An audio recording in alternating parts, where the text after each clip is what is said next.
Okay, guys, welcome to Class 8 in the Amazing Showdown. It is a lovely day in the great state of Kansas, and I'm excited to share the content we have today. Um, we are in our fourth segment on Law and Order, which is about campaign structure and working with the algorithm and winning with the algorithm. Today's class is about placement campaigns, which is a somewhat underutilized strategy across all of Amazon advertising at this point. It was similar in the early days of Google AdWords. When I first started doing Google, you couldn't separate your search and display in the very, very early days. So I would target a lot of placements, which I'm going to show you guys what those are here in a minute, way ahead of as soon as the platform allows you to kind of differentiate where the ads are going to show up. A lot of people start doing it. But in the early days of Google, I used a very similar strategy, which was to focus on display before it was an actual setting in the campaign manager, which is what I'm going to teach you guys how to do here today. So today's theme is the Cowboys, right? Because this is all about competitive strategy on Amazon. Unlike the wild, kind of wide world of Google, where you can put display, which means you're displaying on websites or web pages, right? That's the kind of definition of placement, is that you're placing your ads outside of search on properties across the web.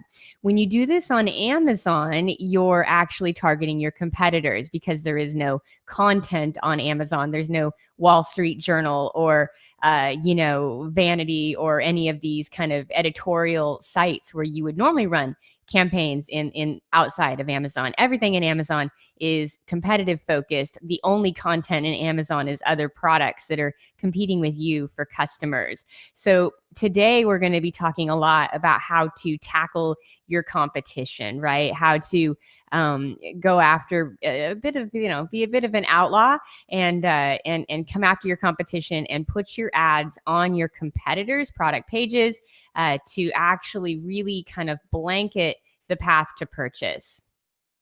So we've discussed in the past that about 20% of your shopper's time on Amazon is going to be spent on the search results page. And then about 80% of their time is going to be shopping, looking at product pages, reading reviews, doing comparison shopping, doing all the things that people do when they're making a buying decision. Now, search, of course, is the most important point in the path to purchase because the shopper's intent is crystal clear as they type those words in.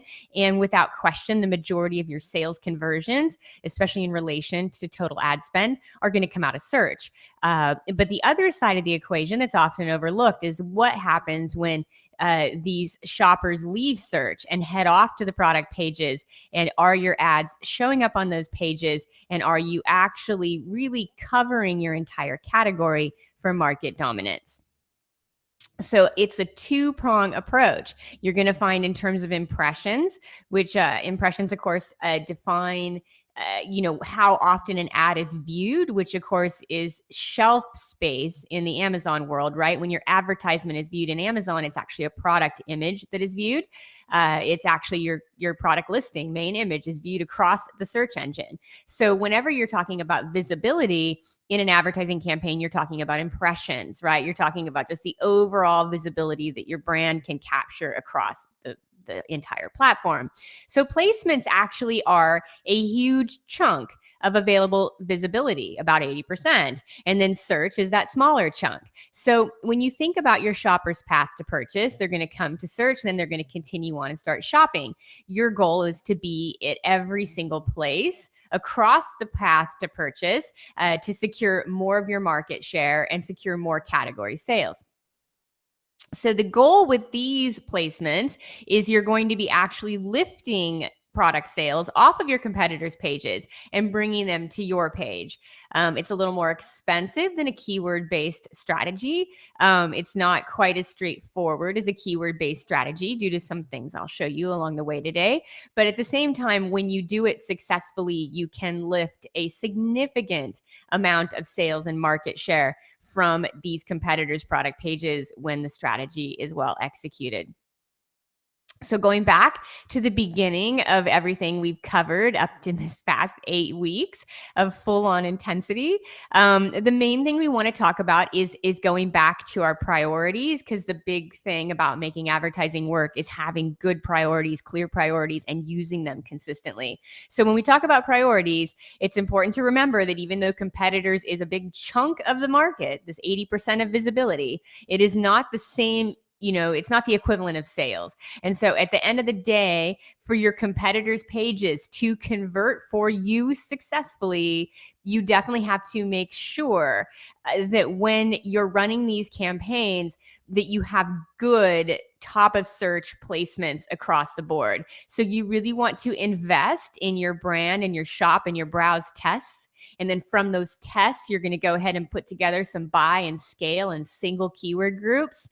So as you go through phase 1 and 2, you really want to make sure that you're in phase 2, both time and money wise, before you go dive into phase 3, which is competitors. Even though it's a huge slice of the pie, it unfortunately will not work as a standalone strategy. You have to make sure that when the person goes to search for your product after it's seen you on the competitor's page, again, in an ideal world, you're going to be capturing tons of impressions and not as many clicks because you don't have to on these placements. So you're going to get a lot of product views and a lot of good category product views. But just know that in case they don't come to your page, you have to be sure that your top of search placement is very strong. So when they go requery your brand or requery some type of keyword, they see you again for repetition. So it is important that your top of search is locked and loaded before you proceed into competitor targeting. So again, to review the numbers, we can kind of see here. If I'm looking at a simple placement report on one of my campaigns, I can see that my top of search presence is converting to about 84% of my sales in my manual campaign. But then I can see that my other on Amazon in my auto campaigns is also converting to about 85% of sales in that category. So it's just magical, right? When I tell you guys that advertising is an 80-20 proposition, that is from 15 years in the trenches and a million billion reports that I have read over the years, day to day. I was reading reports right before I hopped on this call.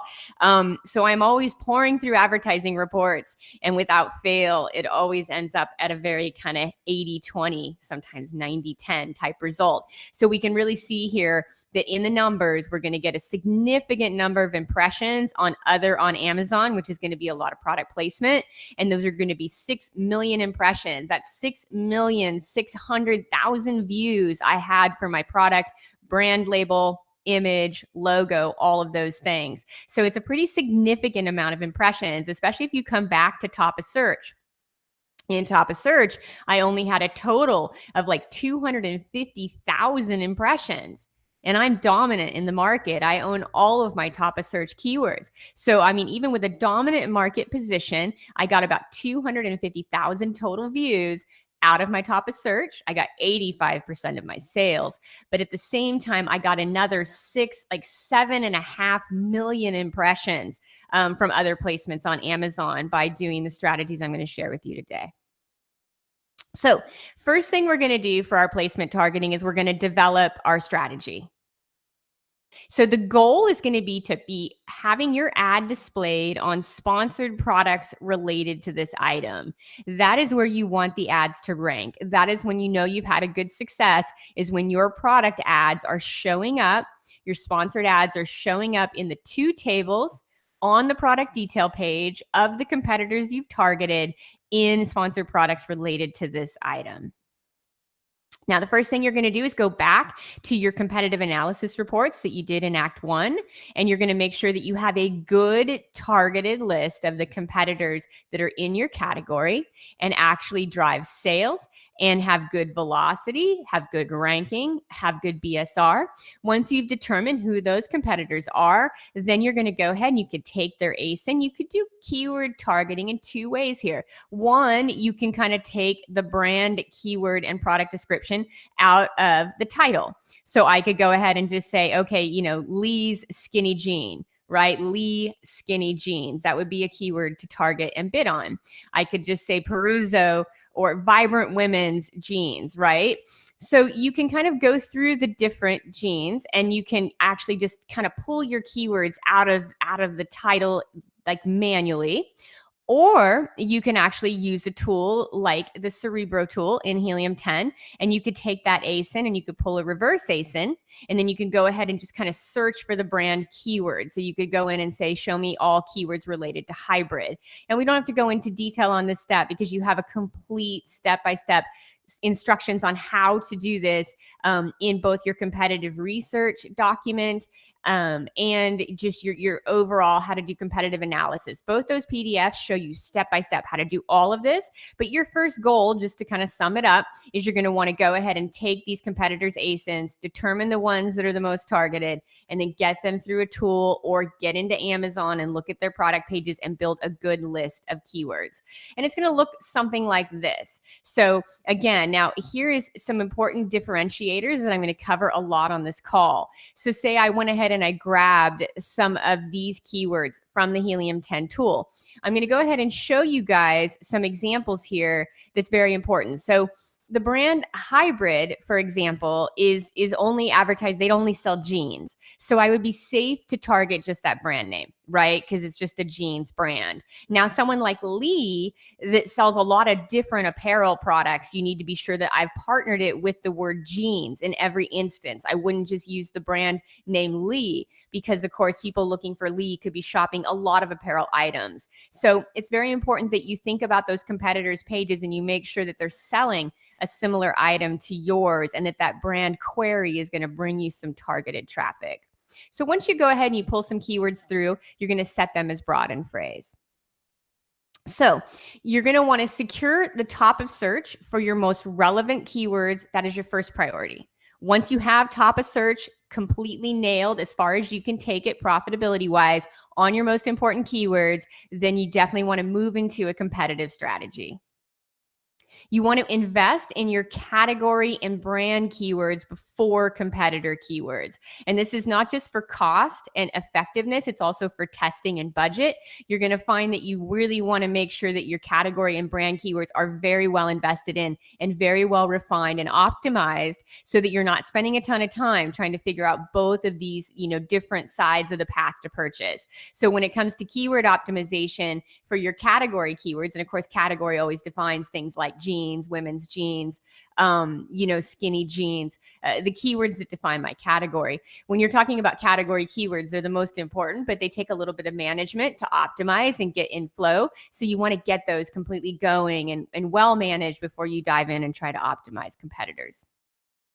So you want to target products with similar features to increase your ad rank and your conversions, because there are definitely some obstacles to placement ranking. And I'm going to show those to you in section 3. But before we get to the obstacles, the first one, if you do the things we cover in these particular steps, you're going to have less trouble with the ranking phase. So the main thing you want to be thinking about is, does this product have similar features to your product? Going back to the strong competitive analysis we went through, competitive research, we went in detail in that in the first 4 weeks, market share analysis. Without question, everybody in this class is very seasoned in terms of defining a good competitor. It's important that they have a similar feature or similar benefit to your product, a similar look, a similar style, because you are going to be peeling those sales off of competitors' pages. And it's very important that of course, that the customer is absolutely in market for the exact same product that you sell. You want to combine manual and auto campaigns for placement on product pages. So again, I've tested it several different ways, and I'll talk to you about campaign segments and ad group segments here in the second section. But the main thing is I've tested this a million different ways. And when you overlay competitors' keywords in an ad group at the product level with a good targeted auto campaign, you're going to see more placements and you're going to see a better strategy. So I have found that if you separate those two and you either just have keyword targeted campaigns or just have auto campaigns, you're not going to get the same results. And again, that's just from testing on my end thinking, of course, really not attributing as much of that placement to auto in the early days that I should have. Really, I mean, of course, we know auto is placement, but not realizing that when I layered it on with the competitor keywords, I started getting better auto targeting and better scale. So without question, you're going to find that everything gets better when you have both components scaling and working together at the same time.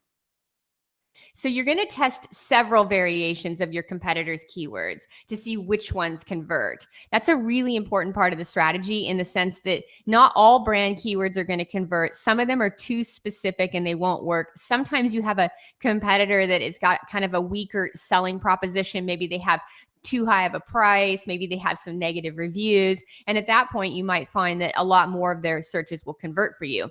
So it's very important that you test multiple variations of competitors' keywords to see which ones really stick. So when we talk about where your volume is going to come from and where your market dominance is going to come from, it is going to start at the top in the category. Because, again, while people don't navigate to a category search, all of the product pages are catered around the category, right? So regardless, when I talk about BSR and bestseller rank, it's not because people go to the best sellers and search, although sometimes they do, but that's not why we do that. We talk about bestseller rank because people are going to inherently see all the best sellers in that category displayed across the product detail pages for that category. So without, even if we weren't doing it in the sponsored products, which is 2 full tables of display, and it's also right premium real estate as people scroll down to read the reviews. And within that real estate, there's frequently bought together, there's customers also bought, there's comparison shopping tables. So it's not as if we're trying to say, oh, why would we target this because people don't go to the BSR. The idea is that everything in the BSR is actually going to be kind of blanketed across the customers and the shopper's path to purchase. So our goal with that insight is to leverage that to get these competitor pages and start to lift those sales out of the category. So category keywords is where you lead. Then your competitors are going to drive a significant amount of traffic on top of that. And then you're going to get to brand, which is where it's the top of the funnel, but the most important, because when people go and they see you in these highly visible situations, they need to go re-look for your brand. They're going to query it. They're going to search for it. So it's important that all 3 areas are covered when you start to launch a competitor campaign. So the way placements work is it's 3 key factors that go into a placement campaign. And I would say the second, or the third factor is probably the most overlooked. I would say your manual keyword targeting. That's going to be the first and foremost thing you're doing, right? You're deciding on what brands you want to rank on. You're building some good keywords. Second is having an auto campaign that's set and open and ready to kind of get placement in other placements, which is what auto is best at. But the thing I think most people overlook is the heavy use of negative keywords that is required to make the auto piece of the puzzle work. You have to make the algorithm work for you to get the targeted placements. Kind of like we make the algorithm work for us when it brings us search terms. We do that intentionally. We set our intention of creating a great search term report, not just having it happen to us. It's the same thing with auto campaigns and competitor targeting. Auto campaigns are remnant traffic on Amazon. They're going to place you wherever they see fit.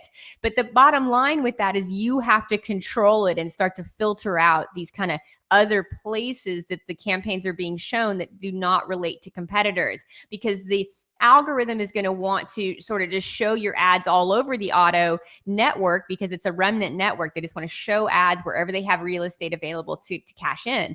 So you really have to dictate to the algorithm through strong negatives how you want these ads to display. So just like you mine your search terms to actually get your search campaigns to scale and dominate, you mine your negatives just as aggressively with your auto campaigns. It's like a flip result. You're not going to necessarily win placements out the gate. And if you put the campaigns together and you're still not ranking, I'll show you some obstacles in section 3, but you really need to know that they need to be well optimized with auto, with your negatives in the auto, to get those placements. So without optimizing the negatives, it's a good chance that you may not show up on the pages that you want to. So next thing we're going to do is we're going to outline our campaign. So we have a killer strategy. We know exactly what competitors we're targeting. We understand how we're going to structure all of our campaigns and ad groups to get this accomplished. So the main thing you want to be thinking about is obviously a good list of negatives right over here to the left, and you will go even further. You'll be mining negatives just like you mine search terms, but you want to be sure that you start your auto campaigns with a lower budget. It's not the same as search, and it's not as valuable as search. There's really no value in auto with exception to these placements. So if you're trying to get value out of your auto campaigns, it has to, one, come in below your target ACoS. It's not valuable as an over break even strategy. So if it doesn't come into your target ACoS on auto, it's unlikely that it's going to work for you long term, even if it is on competitors. So you really want to be sure that you're having a break even. So you want to have a lower bid on that ad group. You want to keep it to the one product, like we've discussed in all campaigns, and you want to set a lower daily budget when you first start testing, because again, some of these auto placements do not convert. And if it's not below your target ACoS, it's not a good strategy for you, especially if you've added a few rounds of negatives in. So the next thing we talk about in the campaign structure is when you're targeting these competitors' keywords, you're just going to go ahead and put them all together in a single ad group. Now, I've tested this multiple ways, and because in placement campaigns, we'll cover that next, we segment our ad groups by our campaigns by brand. So because the placement strategy was so segmented, I originally started all of my competitor strategies a very segmented path. But then I realized over time that just kind of like the scale ad group, when I started to put all the keywords into one ad group, I got a lot more traction. It's something about the contextual formula. It definitely worked better for me. So I have tried this both directions, with just single brands, kind of targeting single brand keywords in an ad group. And then I've tried it as a grouped kind of all competitors, and I do better with all competitors. So the main thing you want to be thinking about is that you're going to add these in, all of these keywords into one single ad group. Really the differentiator here, though, again, is have a look at this keyword list, and you can see how I've used broad and phrase match. Right? I'm not using any exact match. I'm not trying to show up in search, and I'm not really bidding on that keyword. I'm trying to show up on that product page. And then the other thing that I've done, which is very significant, is I've added the word jeans or the word denim, or something that defines the product to every keyword query. I'm not just going after hybrid or Lee or Unina, just, plain brand keywords. Again, if you have a very targeted brand name that only sells a certain type of merchandise, you could get away with it, but it's far better if you go ahead and attribute and combine your category keywords, which would be jeans, women, with that brand keyword, which would be hybrid. So I have combined. You can always do a custom keyword list too. Don't ever be scared of that. For both brand and competitor, custom lists work fine. The key is that you need to be sure that you're including the competitor's name and a good kind of category keyword to balance it out and keep it relevant. The next thing you can do is you can do product display ads. So this is where you are going to, this is in AMS, or the new Amazon advertising.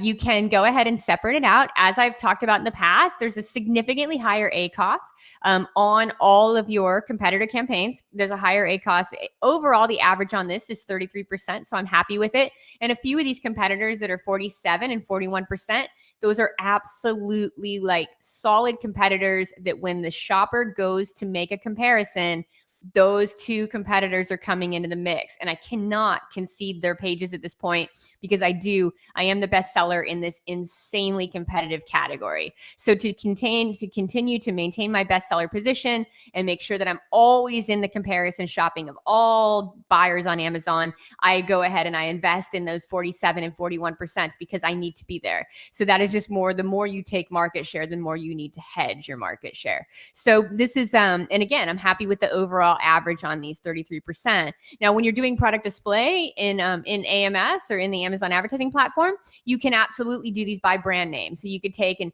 just do your hybrid ASINs in one group and just do your Lee ASINs in one group. That's how this is structured, what you're seeing here. So it is a lot. You could do a lot more campaigns. You can see here I have about 311 campaigns in this group. So, or in this particular platform. So I build a lot more campaigns when it comes to headline search and product display. But if you're doing it in sponsored products, it works better to put everything in one group. So you can see my bid is significantly lower. On this one, I'm bidding $1.32, and that's an optimized bid for placement. And you can see that my ACoS is slightly below the target. It's at 27%. I'm really happy with that auto right there. So if you're doing your auto campaign, you want a lower bid, You can bid a little bit for rank, but only a few cents at a time. And you can't put your bid up too high because this traffic will not convert the way your other traffic does. It's not as targeted as any of your manual campaigns. It's certainly not going to go ahead and drive the kind of dominance that you're looking for. So again, if you look at my keyword level bids though, they're quite a bit higher. I use my bid for rank strategy on the keywords, and I'm very diligent. Like I'll talk to you here about that in a minute. I'm very diligent about pruning out the stuff that doesn't work. So this is an overall competitive strategy. Ones that are above ACoS, I tend to hang on to because they're competitors' pages that I must stay visible on. But if I'm going here, you can see all of the match types that are converting for me are phrase and a single broad. Now, if you go deeper into this list, there's a lot more broad, but you can really see that phrase are my top producers. You don't see any exact match in here. It's just phrase and broad. And you can see that my CPCs are pretty good, right? Compared to my bids, but I'm bidding high. I'm bidding for rank because just like other keyword targeted campaigns, you got to bid a little bit higher on your targeted keywords, but you're going to need to optimize them very aggressively. So you bid low in auto, high in search, and you optimize aggressively through negatives in auto and keyword pruning in search. So you want to target competitors' keywords and other placements with sponsored products. So if you're running a sponsored product strategy, you're going to combine that auto and manual that we've already discussed, and you're going to target your competitors' keywords and then other placements through auto with sponsored products. You're going to use product display ads to target specific ASINs and segment your brand campaigns. So if you're running a product display ad, then you definitely want to target specific ASINs, just like we have, the same ASINs that you have in your competitive analysis report, and you're going to segment them into their own individual brand campaigns so you could track them for performance and also get far more strategic about the investment. Like, do you need to be on this brand page, and kind of track it that way. You create a single ad group with all competitors' keywords in your manual campaigns. I have tested it both ways, segmented and grouped, and it does far better grouped, especially with auto.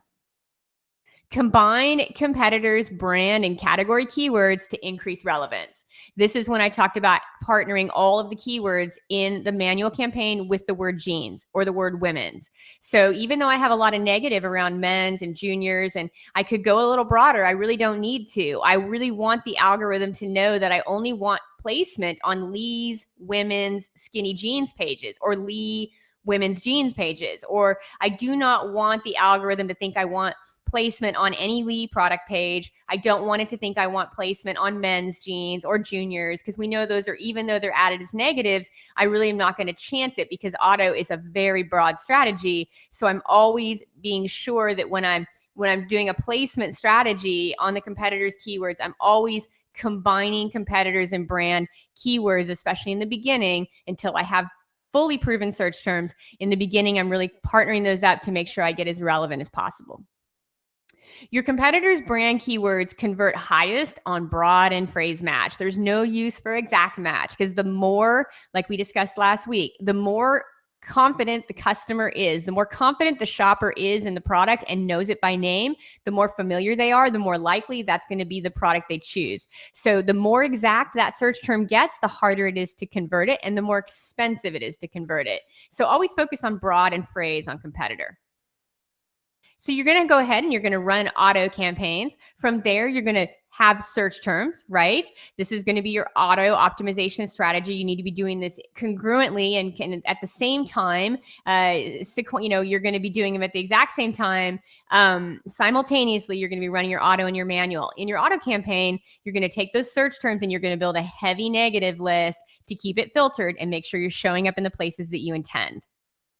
When it comes to your keywords in your manual campaigns for placement, you're going to use a category plus brand strategy, right? You're going to make sure that you're clear on the category keywords like women's jeans, and you're going to combine those with strong brands that you've done all the research on in the competitive analysis phase.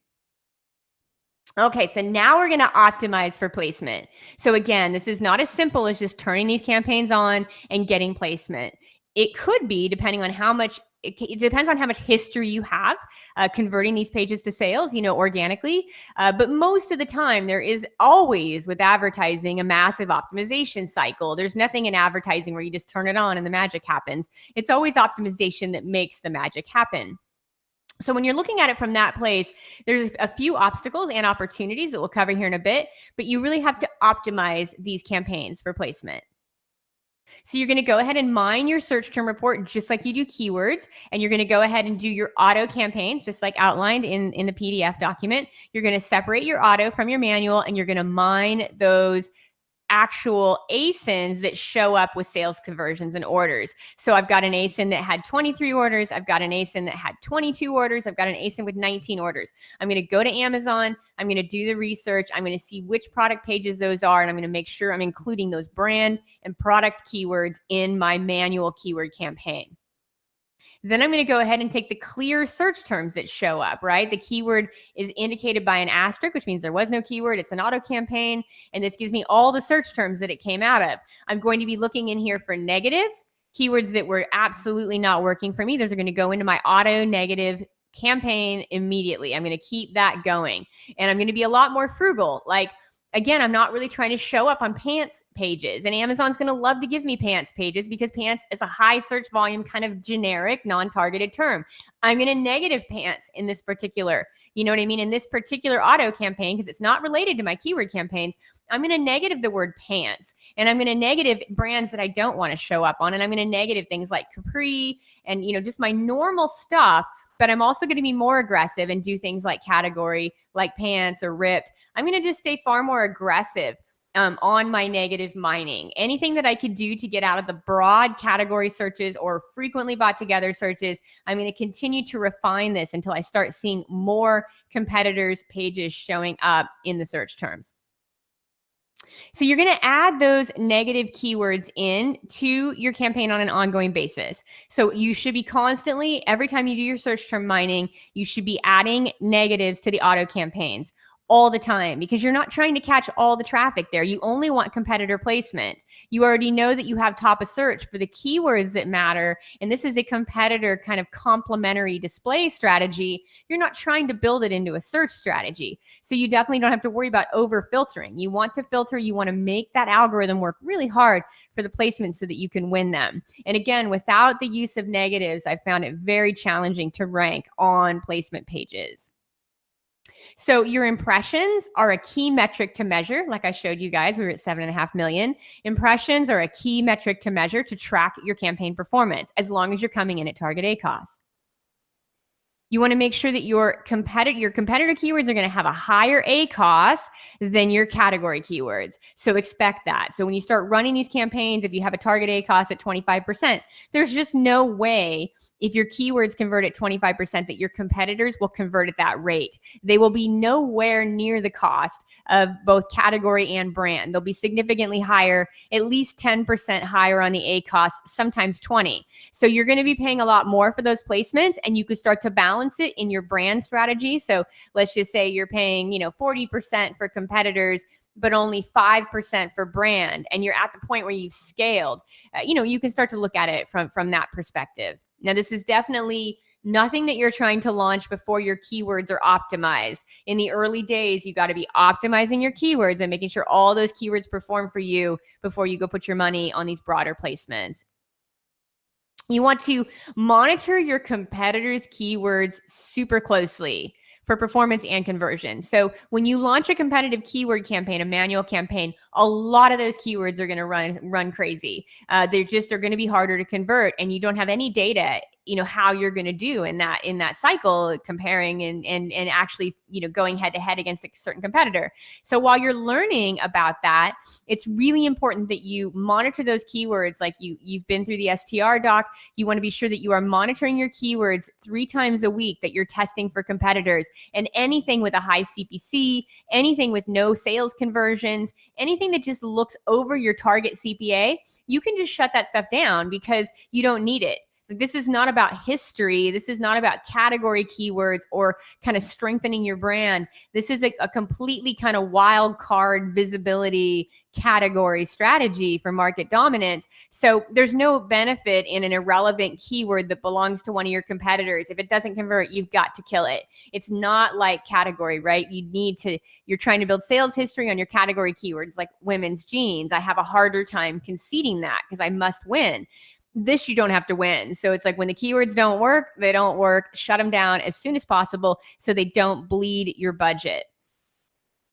Continually add negatives to your auto campaigns to refine your targeting. I can't emphasize that stuff enough. I mean, that's like that step enough, because that is the key to winning the placement. So you always want to be adding negatives from your search term report to refine the targeting in your auto campaigns. And again, some of that is even broader category stuff, because you're really trying to not show up anywhere but on competitors' pages.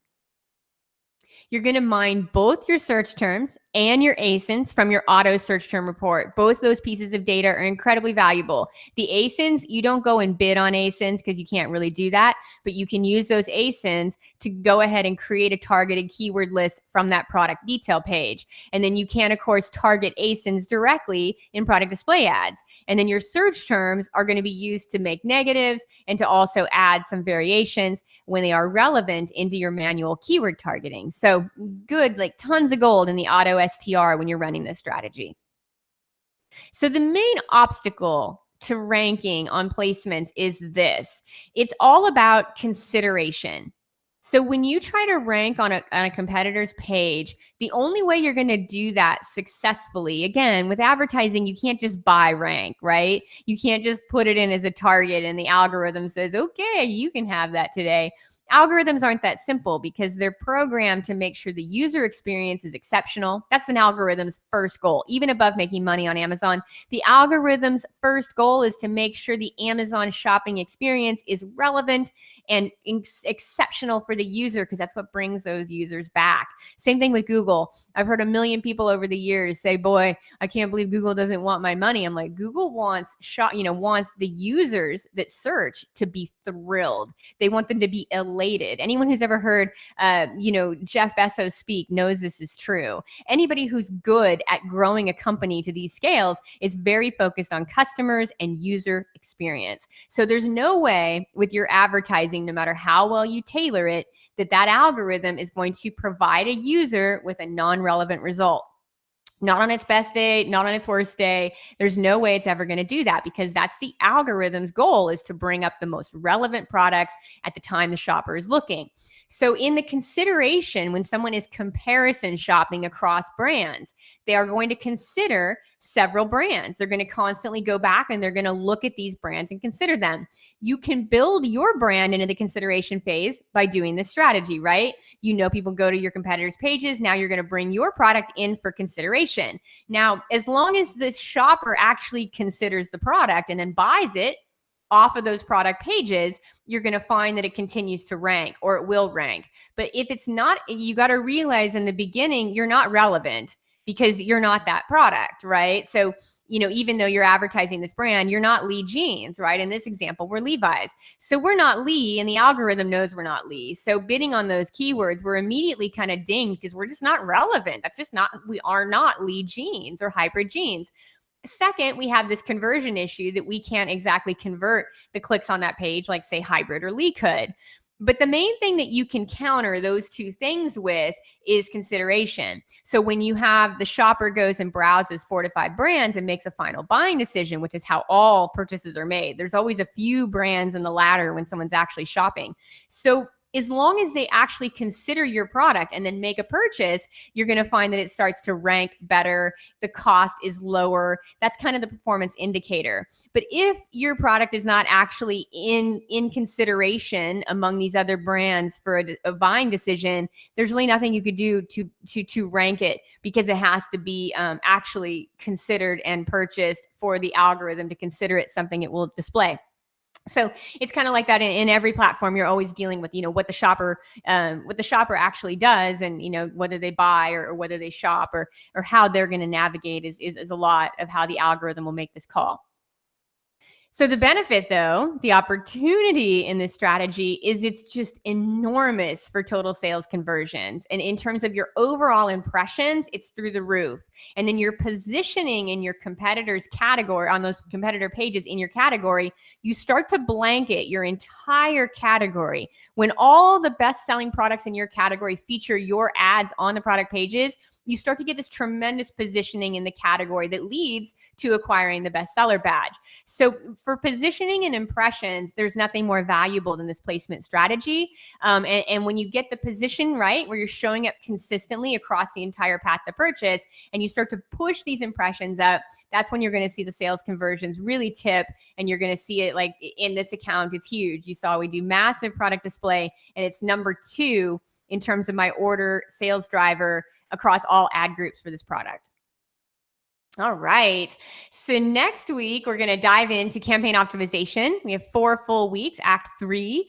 It's going to be good stuff. It's the actual showdown, right? Because your ads are live now, and you're going to be optimizing them to get performance and get placements and get search and get results.